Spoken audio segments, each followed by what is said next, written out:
दूसरा जो आप सवाल कर रही हैं कि टी कैश कार्ड की कीमत में इजाफा कर देंगे, मैं ये कहना चाह रहा हूँ कि उन्होंने कर दिया है।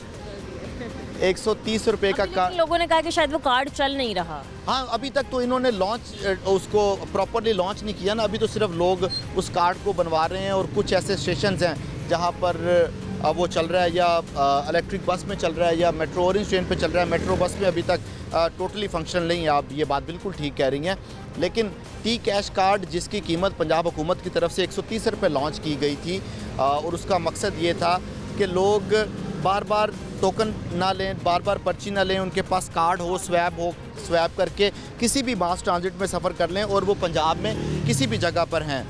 अब जब उसकी 130 रुपये जो कीमत है वो रख दी गई, लोगों ने बनवाना शुरू कर दिए, तो इसमें मुबैना तौर पर मास ट्रांजिट अथॉरिटी की तरफ से एक निजी कोरियर सर्विस कंपनी को नवाजने के लिए ये ठेका उनके हवाले कर दिया गया कि जो कार्ड स्टेशन पे अवेलेबल होंगे वो लोगों के घरों में डिलीवर किए जाएंगे, और उस लोगों के घरों में कार्ड डिलीवर करने के जो 130 रुपये मज़ीद चार्जेस हैं वो भी आम एंड कंज्यूमर के ऊपर डाल दिए गए।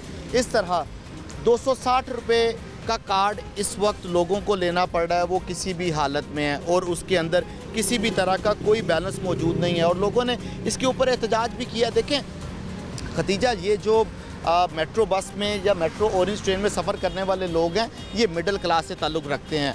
लोगों के लिए 130 रुपये मैटर करते हैं। अगर गवर्नमेंट के लिए 130 रुपये मैटर नहीं करते ना, तो जहां हर साल 5 अरब रुपए की सब्सिडी देते हैं, तो 130 रुपये की भी सब्सिडी दे देते।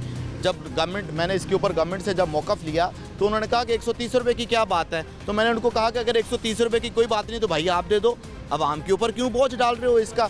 तो इस वक्त आवाम है जिसके ऊपर ये 260 रुपये का बोझ डाल रहे हैं, इसके ऊपर गवर्नमेंट को रिव्यू करना चाहिए। एक तरफ तो आप किरायों में इजाफे की हर दफ़ा काबीना में समरी को मुस्तरद कर देते हैं, दूसरी तरफ कोई ऐसी सर्विसेज ला भी नहीं रहे हैं। मेट्रो या ऑरेंज ट्रेन या फिर इको फ्रेंडली बस या स्पीडो, ये 4 सर्विसेज ही पूरे हमारे लाहौर में मौजूद। देखें, इसके अलावा येलो लाइन का प्रोजेक्ट है, पर्पल लाइन का प्रोजेक्ट है, लेकिन इस दफ़ा गवर्नमेंट ये अपना स्टांस इख्तियार किए हुए है कि हमने मोर दैन 130 बिलियन रुपीज़ का जो बजट है वो जो फ्लड इफेक्टिव हैं उनकी तरफ डाइवर्ट कर दिया, लिहाजा हमारे जो डेवलपमेंट प्रोजेक्ट्स हैं वो मुतासिर हो रहे हैं। गवर्नमेंट ने तो इस दफ़ा 2025-26 का जो बजट पेश किया उसमें कैनाल रोड के ऊपर उन्होंने बस ट्रांजिट चलाना था, और आपने देखा भी कि एक बस भी आई, उन्होंने उसका विज़िट भी किया। उसके बाद बड़े तमतराक से ऐलान भी किया गया कि ये लाहौर की किस्मत बदल देगी, लेकिन अभी वो किसी जगह पे नज़र नहीं आई। तो इनफैक्ट अगर ये कहा जाए कि लाहौर के इस गवर्नमेंट में अभी तक लाहौर के मास ट्रांजिट सिस्टम और पब्लिक ट्रांसपोर्ट में कोई बहुत तीर मार लिए हैं, तो ऐसा अभी कुछ भी नहीं है। और ये जो पर्ची सिस्टम है, क्या ये मुस्तकिल तौर पर रहेगा? नहीं खतीजा, ये मुस्तकिल तौर पे नहीं रहेगा, इसको आजमाइशी तौर पे चलाया जाएगा।